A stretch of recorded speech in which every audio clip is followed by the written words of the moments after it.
사랑의 메아리. 시애틀 중앙교회 전인성 목사입니다. 사랑의 메아리 애청자 여러분, 안녕하십니까? 오늘은 빌립보서 3장 13절을 본문으로 뒤의 것은 잊어버리고 라는 제목으로 말씀을 드리겠습니다. 오늘 본문의 말씀을 읽어드립니다. 형제들아, 나는 아직 내가 잡은 줄로 여기지 아니하고 오직 한 일, 즉 뒤에 있는 것은 잊어버리고 앞에 있는 것을 잡으려고. 바울은 자신이 온전한 사람이 아님을 분명히 말씀하고 있습니다. 여전히 달려갈 길이 있는 사람으로 묘사하죠. 자신의 삶이 불완료 형태가 아니라 진행형으로 본 것입니다.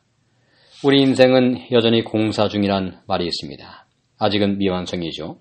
공사가 끝난 인생이 아니라 여전히 공사 중에 있습니다.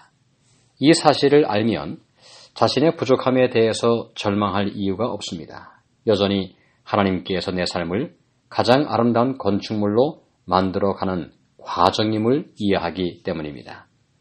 이 사실을 알면 주변의 다른 사람들을 향해서도 쉽게 실망했다는 말을 할 필요도 없습니다. 여전히 그들도 공사 중에 있다는 사실을 기억하기 때문입니다. 예수님께서 마가복음 4장 28절에 말씀하시기를 땅이 스스로 열매를 맺되 처음에는 싹이요 다음에는 이삭이요 그 다음에는 이삭에 충실한 곡식이라고 말씀하고 있습니다. 이 말씀에는 그리스도인의 성장 과정을 보여주고 있습니다. 지속적인 성장이 필요한 것이죠.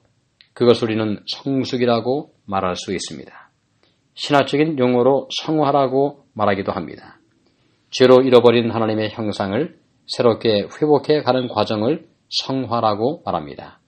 예수님을 더욱더 닮아가는 것입니다. 오늘 본문에도 바울은 앞에 있는 것을 잡으려고 달려가고 있다고 말하고 있습니다.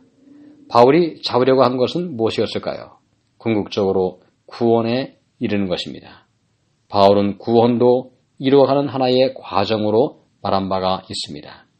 빌립보서 2장 12절에 말씀하시기를 그러므로 나의 사랑하는 자들아, 너희가 나 있을 때뿐 아니라 더욱 지금 나 없을 때에도 항상 복종하여 두렵고 떨림으로 너희의 구원을 이루라. 구원은 전적으로 하나님이 주시는 은혜의 선물이지만 우리는 그 주시는 은혜를 믿음의 손으로 붙잡아야 합니다. 그리고 붙잡은 그 구원을 간직하기 위해서 매 순간 자신을 돌아보고 인내로서 경주하는 자세가 필요합니다. 기도가 우리의 의무를 대신할 수 없다는 말이 있습니다. 하나님의 은혜로 구원을 얻었지만 여전히 우리가 해야 할 의무도 있습니다. 말씀을 읽고 기도하고 성령의 도우심에 대해서 마음을 여는 것은 우리가 해야 할 일이죠. 그런 의미에서 바울은 구원을 이루라고 말씀하고 있습니다.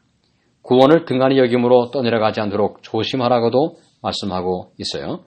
우리 속에 그리스도께서 계신지를 시험하여 보라는 말씀도 있습니다.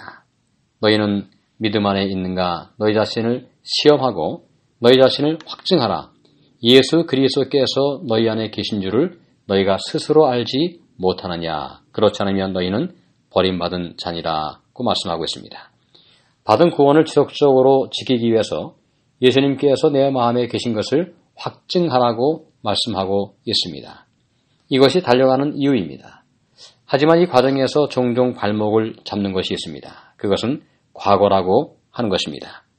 과거의 실패와 후회에 매여 있으면 전진할 수가 없습니다. 과거에 매여서 한 발자국도 앞으로 전진하지 못한다면 어리석은 모습이죠. 과거에 지은 죄가 있으면 회개하고 앞으로 나가면 되는 것입니다. 복무서에 보시면 현장에서 붙잡혔던 한 간음하던 여자의 이야기가 나옵니다. 예수님께서 말씀하십니다. 나도 너를 정죄하지 아니하노니 가서 다시는 죄를 범치 말라고요. 이 말씀은 여인의 과거를 더 이상 문제 삼지 않겠다는 것입니다. 이제는 과거를 잊어버리고 새로운 마음으로 새 출발해서 인생을 살아가라고 하는 것입니다. 사도 바울은 과거에 교회를 핍박하고 성도들을 폭행하는 폭행자였습니다. 만일 그가 과거에 자신의 잘못된 행적에만 몰입해서 죄책감과 후회 속에서만 살았다면 그런 당시 세계를 3번씩이나 돌면서 복음을 증거했던 위대한 사명자로서의 삶을 성공적으로 살지 못했을 것입니다. 자신의 과거의 실수와 죄를 용서하신 하나님을 믿고 새로운 마음으로 새로운 사명을 위해서 걸어가는 것이 매우 중요합니다. 이것이 오늘 우리가 살아야 할 삶의 자세가 아닐까요? 하나님의 은혜 가운데서 우리의 모든 과거의 죄를 용서하신 하나님을 신뢰하고 남은 생애 동안 앞을 향해서 전진할 수 있는 여러분과 제가 되기를 간절히 기원합니다. 감사합니다. 지금까지 시애틀 중앙교회 전인성 목사의 말씀을 들으셨습니다. 오늘 말씀에 대한 문의나 신앙 상담이 필요하신 분들은 253-736-4211로 해주시기 바랍니다. 사랑의 메아리를 마칩니다.